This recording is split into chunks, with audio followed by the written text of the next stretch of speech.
মুসলমান কখনো ইসলাম নিয়ে যে কথা বলবে, কোরআন নিয়ে যে কথা বলবে, নবী নিয়ে যে কথা বলবে, মুসলমানের ভিতরে এক বিন্দু রক্ত থাকা পর্যন্ত কোন মুসলমান ইসলাম নিয়ে কথা বলা, কোরআন নিয়ে কথা বলা, আল্লাহ নিয়ে কথা বলা কোন মুসলমান সহ্য করতে পারে না। কথা বলে ঠিক কিনা? কোন মুসলমানের ভিতরে যদি এতটুকু তাকওয়া থাকে, যদি এতটুকু জান্নাত পরিমাণ ঈমান তার অন্তরের মধ্যে থাকে, যদি জাহান্নামের ভয় তার অন্তরের মধ্যে থাকে, ওই সমস্ত মুসলমান কখনো নাস্তিক হতে পারে না। কথা বলেন ঠিক কিনা? কিন্তু নাস্তিক আজকে আপনার আমার ঘরের মধ্যে জন্ম নেয়। কথা বলেন ঠিক কিনা?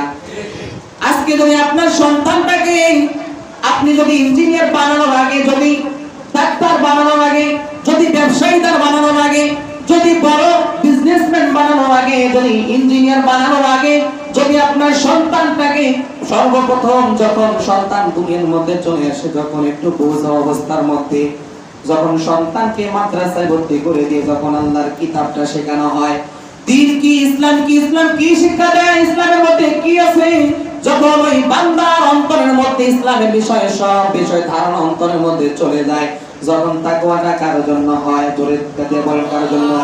আল্লাহর জন্য। যখন অন্তরের মধ্যে ওই বাচ্চার তাকওয়া যখন আল্লাহর জন্য হয়ে যায়, ওই বান্দা বড় হয়ে কখনো ইসলামের বিরুদ্ধে কথা বলতে পারে না, নবীর বিরুদ্ধে কথা বলতে পারে না, কোরআনের বিরুদ্ধে কথা বলতে পারে না।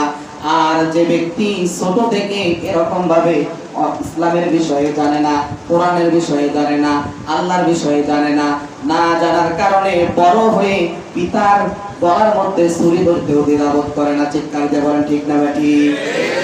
এই জন্য আপনার আমার আজকে আপনি একটা জিনিস খেয়াল করবেন, যদি আপনি সকালবেলা যখন ঘুম থেকে ওঠেন, ফজরের নামাজের সময় যখন ঘুম থেকে উঠে যান, নামাজের পরে যখন আপনার পেটটা খালি থাকে, কথা বলেন ঠিক কিনা? খালি থাকে না?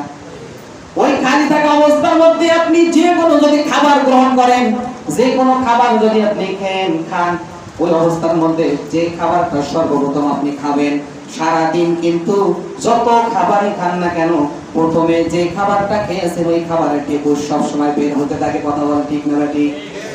এইরকম ভাবে যে ব্যক্তির ভিতরে কোরআনের শিক্ষা সর্বপ্রথম দেওয়া হয়, ওই ব্যক্তি কখনো ইসলামের বিরোধিতা করতে পারে না। চিৎকার দিয়ে বলেন ঠিক না ঠিক?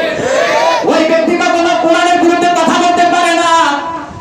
কারণ আজকে আমাদের ভুল এই জন্য হয়ে যাচ্ছে, যেরকম ভাবে মুয়াজ্জিন যেমন ফজরের আযানের সময় উঠে বিছানার ঘুম, আরামের ঘুম ত্যাগ করে মসজিদে আযান দেওয়ার জন্য দৌড়ায়, আর এখন আমাদের বাংলাদেশের মধ্যে বাবা যখন ঘুম থেকে উঠে সন্তানকে কেজি স্কুলে পাঠানোর জন্য তাড়াতাড়ি তাড়াহুড়া করে পাঠায় দেয়। চিৎকার দিয়ে বলেন ঠিক না ঠিক?